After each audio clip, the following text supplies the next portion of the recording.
Example ये एक enzyme है और ये जो है ये सबस्ट्रेट है। अब ये वाला सबस्ट्रेट इस एंजाइम के साथ अटैच नहीं हो सकता बिकॉज़ इसका जो एक्टिव साइट है और इसका जो एक्टिव साइट का शेप है वो इसके अकॉर्डिंग नहीं है, तो ये इसके साथ अटैच नहीं हो सकते हैं और ये फिर नहीं अटैच हो सकते, तो ये वाला एंजाइम कैसे एक्टिव होगा। तो कोफैक्टर्स जो है ना वो एंजाइम्स को फंक्शनल बनाते हैं।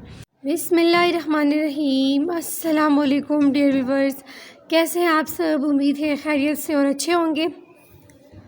जैसे कि हम फर्स्ट ईयर बायोलॉजी बुक को स्टडी कर रहे हैं और आजकल हम एंजाइम का चैप्टर पढ़ रहे हैं और लास्ट लेक्चर में हमने मोड ऑफ एंजाइम एक्शन को कंप्लीट कर दिया था और आज हम मोस्ट इम्पॉर्टेंट जो इसका टॉपिक है कोफैक्टर्स, उसको हम पढ़ेंगे कि कोफैक्टर्स क्या होते हैं, कैसे ये अपना वर्क करते हैं।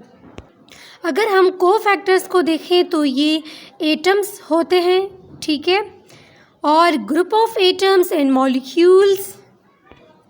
तो कोफैक्टर्स जो है वो एटम्स हो सकते हैं, ग्रुप्स ऑफ एटम्स या मॉलिक्यूल्स होते हैं, ठीक है, जो कि क्या करते हैं, एंजाइम के साथ अटैच होते हैं। हम इसको डायग्राम के थ्रू समझने की कोशिश करते हैं। अगर हम देखें तो कुछ एंजाइम वो सबस्ट्रेट के साथ अटैच नहीं हो रहे होते हैं क्योंकि वो इसमें फ़िट नहीं आ रहे होते हैं, तो उस वक्त कोफैक्टर्स जो है वो most important function role play करता है।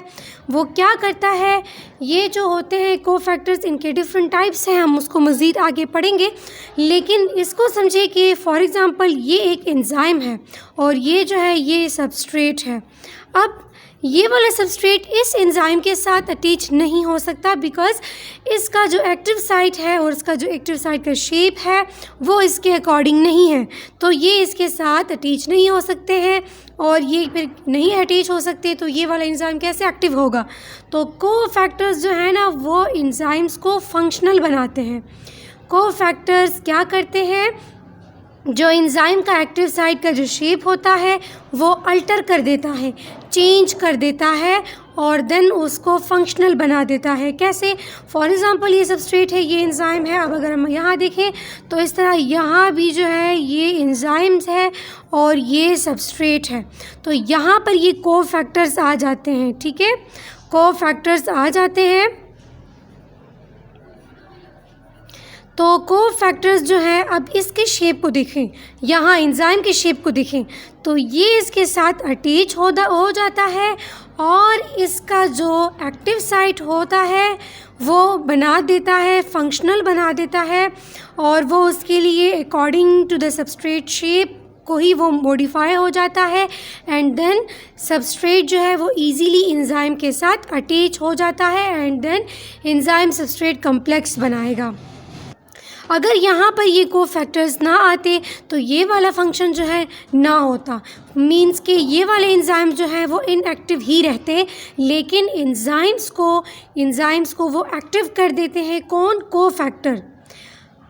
उस सूरत में जब ये सबस्ट्रेट का शेप जो है और वो चेंज है एंजाइम के एक्टिव साइट के शेप से, तो ये उसके शेप को मॉडिफाई कर देता है। कोफैक्टर्स एक्टिव साइट के साथ अटैच हो के उसको मॉडिफाई कर देता है एंड देन उसको फंक्शनल बना देता है। फंक्शनल कैसे बना देता है कि सबस्ट्रेट का जो शेप होता है उसी के अकॉर्डिंग वो मॉडिफाई हो जाता है, वो उसके साथ अटैच हो जाता है एंड देन वो एंजाइम सबस्ट्रेट कॉम्प्लेक्स में कन्वर्ट हो जाता है, प्रोडक्ट बन जाता है। तो इस तरह से कोफैक्टर मोस्ट इम्पोर्टेंट है। अब इसके 2 टाइप्स हैं, कुछ जो हैं वो ऑर्गेनिक होते हैं और कुछ जो है वो इनऑर्गेनिक होते हैं। यही कोफैक्टर्स जो हैं, कुछ जो है वो ऑर्गेनिक होते हैं, ठीक है, और कुछ जो है वो इनऑर्गेनिक होते हैं। यहाँ पर जो है कुछ कोफैक्टर्स जो हैं वो 2 टाइप्स के हैं, तो कुछ इनऑर्गेनिक होते हैं और कुछ जो है वो ऑर्गेनिक होते हैं। तो अगर हम इनऑर्गेनिक की बात करें तो उनको नॉन प्रोटीन भी कहते हैं और मेटालिक आयन भी कहते हैं। मेटालिक आयन में कौन कौन से आ जाते हैं? जिंक है, कॉपर है, आयरन है। तो ये जो है ये कोफैक्टर्स हैं जिनको प्रोस्थेटिक ग्रुप कहते हैं, ठीक है, इस वाले को जो है वो प्रोस्थेटिक ग्रुप भी कहते हैं।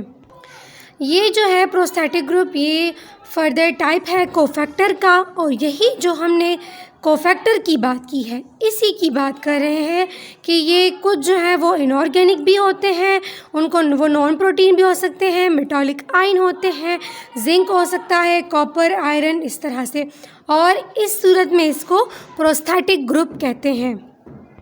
और अगर हम ऑर्गेनिक की तरफ अगर देखें तो कुछ जो कोफैक्टर्स होते हैं वो स्मॉल ऑर्गेनिक मॉलिक्यूल्स होते हैं और उनको कोएंजाइम्स कहते हैं। ठीक है, इनको जो है वो कोएंजाइम्स कहते हैं। ठीक है, इसको जो है वो कोएंजाइम भी कहते हैं, जो कि क्या है, वही सम कोफैक्टर्स हैं। Some cofactors are small organic molecules called coenzymes, but the one thing is like enzyme they are not permanently altered in the reaction, क्योंकि ये वाले रिएक्शन ही ये कोफैक्टर्स करेंगे। ये इसके फर्दर टाइप्स हैं। अगर हम प्रोस्थेटिक ग्रुप की बात करें तो ये जो है इस वाले एक्टिव साइट के साथ जो है वो परमानेंटली अटैच हो जाते हैं, परमानेंटली उसको अल्टर्ड करते हैं, उसको मॉडिफाई कर देते हैं उसके शेप को। बट अगर हम कोएंजाइम्स की बात करें ऑर्गेनिक कंपाउंड्स की, तो वो उनके साथ थोड़ा लूजली बाउंड होते हैं, बिल्कुल जो है वो टाइटली बाउंड वो नहीं होते। तो इस वजह से like enzyme they are not permanently altered in the reaction. और फर्दर है कि जो बहुत सारे कोएंजाइम्स होते हैं वो कौन से होते हैं, वो विटामिन्स हो सकते हैं और मिनरल्स, ठीक है, जो कि हमारी लाइफ के लिए बहुत ही इसेंशियल है। और इसके साथ साथ जो है ये विटामिन्स एंड मिनरल्स होते हैं, इनकी एब्सेंस में हमारे पास डिफिशियंसी डिजीज़ काज होंगे। और अगर हम इसके एग्ज़ाम्पल्स को देखें कोएंजाइम्स के, तो उनमें है NAD है, FAD है, NADP है, जो कि क्या है, न्यूक्लियोटाइड्स ही हैं और ये एनर्जी करेंसीज़ हैं। इसको आगे हम इंशाल्लाह नेक्स्ट चैप्टर जो है बायो एनर्जेटिक्स में डिटेल से पढ़ेंगे, क्या क्या इनके फंक्शंस वगैरह होते हैं। तो यहाँ पर हमने कोफैक्टर्स के रोल को पढ़ा, जो कि बहुत ही इम्पोर्टेंट है। वो क्या करते हैं, डिफरेंट एंजाइम्स को फंक्शनल बनाते हैं। ठीक है, और जो उसके फर्दर 2 टाइप्स थे, ऑर्गेनिक एंड इनऑर्गेनिक, उनको हमने स्टडी किया। ठीक है, और इनऑर्गेनिक में प्रोस्थेटिक ग्रुप आते हैं, जबकि ऑर्गेनिक में कोएंजाइम्स वगैरह आते हैं। इनमें कौन कौन से मिनरल्स, विटामिन्स प्रेजेंट है, यहाँ पर मेटालिक आयन प्रेजेंट है। उम्मीद है आपको इस लेक्चर की समझ आई होगी। अगर आपको मेरी वीडियो अच्छी लगी हो तो मेरे चैनल को सब्सक्राइब करना ना भूलिएगा और मेरी वीडियो को लाइक एंड शेयर ज़रूर कीजिएगा। अगर आपके कोई क्वेश्चंस वगैरह हैं तो आप कमेंट बॉक्स में मैसेज कर सकते हैं। ओके जी, थैंक यू, अल्लाह हाफिज़।